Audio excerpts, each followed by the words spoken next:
This is the story of a man named Stanley. Stanley worked for a company in a big building where he was employee number 427. Employee number 427's job was simple.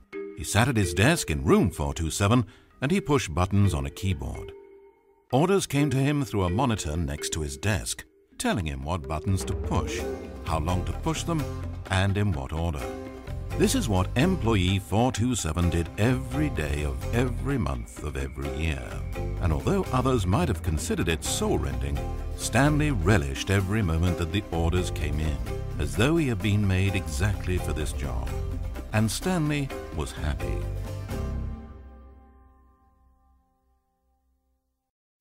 And then one day something very peculiar happened.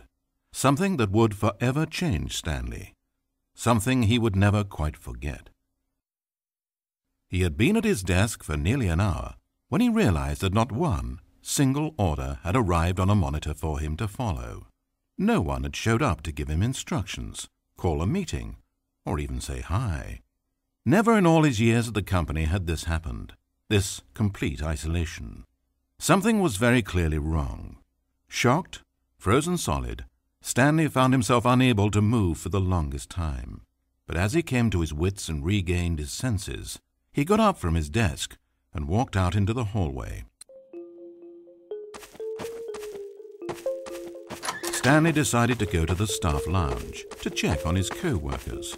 He never functioned well by himself and constantly needed support and guidance from others, so the thought of total solitude was terrifying to him. When Stanley came to a set of two open doors, he entered the door on his left. This was not the correct way to the employee lounge, and Stanley knew it perfectly well. So he turned left at the first open door and walked back in the right direction.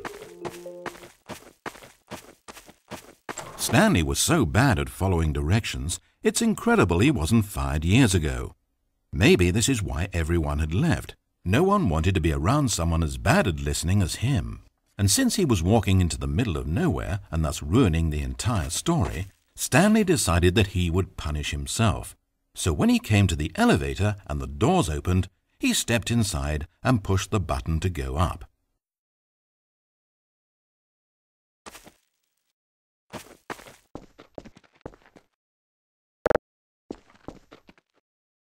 Oh, Stanley. You know, you really aren't going anywhere, and I don't say that deceitfully. I truthfully mean that there isn't a story down here. The story was back up where I told you to go in the first place. Right now, you're just running around looking at empty halls, and frankly, that's perhaps even more infuriating for me. So why don't you throw me a bone, give me a chance, and just let me tell the story I want to tell,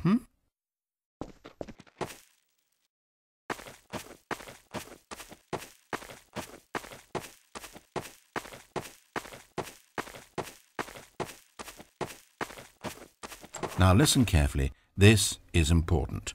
Stanley walked through the red door. Aha! Perhaps you misunderstood. Stanley walked through the red door.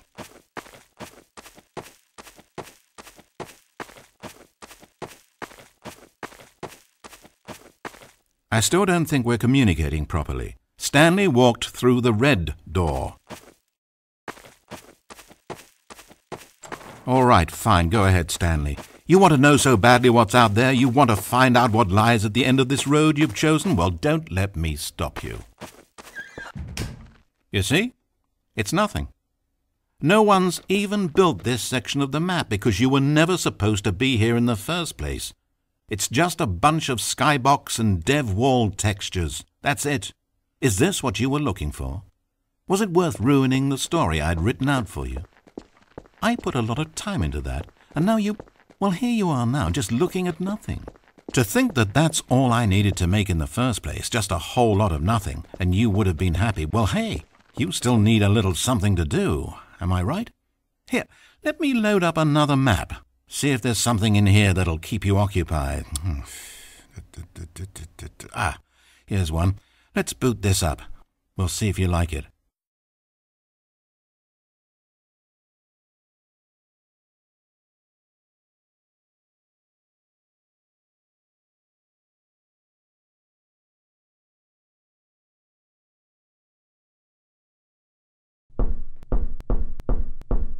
Well, Stanley, is this any better? I don't know why it would be. This map wasn't even made for you. At least I created a world specifically with you in mind. I wanted to make you a leading man. This one, well, I'm afraid you're on your own there.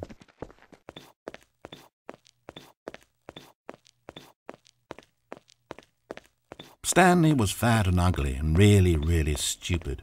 He probably only got his job because of a family connection. That's how stupid he is. That, or with drug money. Also, Stanley is addicted to drugs and hookers.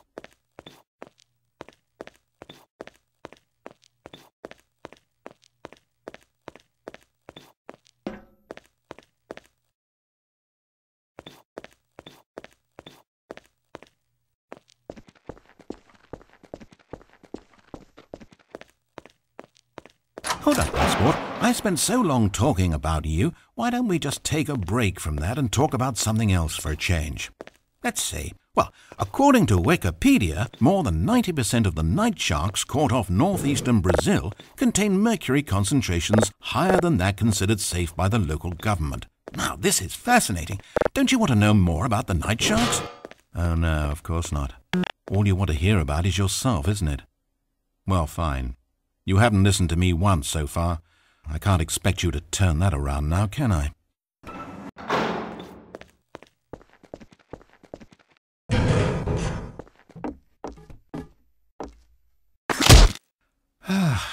Is this the end of the line? I don't suppose this was a particularly fulfilling experience for you, considering not a single art aspect in this map was created with you in mind. But hey, you're a creative kid. I bet you can come up with a story about this place and why you're in it. And while you're doing that, why don't you think up an ending too? Because you certainly won't find one here. I'm afraid that's the long and short of it. This room and these walls are all you get. Maybe the story ends when you decide you can't live in this futuristic science fiction dystopia world, and you gallantly commit suicide. Or maybe you stand in this spot for all of eternity to guide and greet other travelers like yourself who pass this way. Or maybe you just get bored and you quit the game. Heck, anything's an ending if that's where you stop playing. But whatever ending you write for yourself, Stanley, you won't have my help. You turned your back on me, and now I do the same to you. So, good luck. I think you'll need it. And I sincerely hope that everyone lives happily ever after.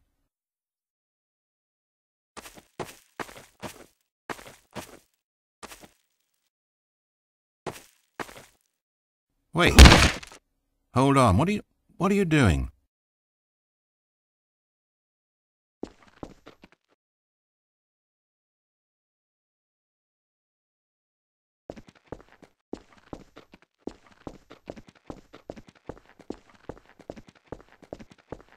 Stanley, don't do that. I can't follow you there. I can't help you.